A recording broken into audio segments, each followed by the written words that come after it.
現場の方は少し危険なイメージがあるんですが、担当されている現場ではどのような対策をやっていますか？はい、危険っていうところで、前の現場ですと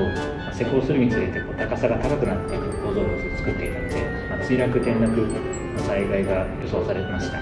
でその対策として命綱、いわゆる安全帯というものを絶対に着用させて、なおかつ使用もさせて、墜落させないようにするというところと、先行手すりといいまして、上に構造物が登っていく前に、あらかじめ落ちないための壁を作って施工していくっていうようなやり方を絶対に遵守させて、墜落転落災害、危険なことがないように、危険な要因を取り除くっていうような方向で考えて現場の管理をしております。はい。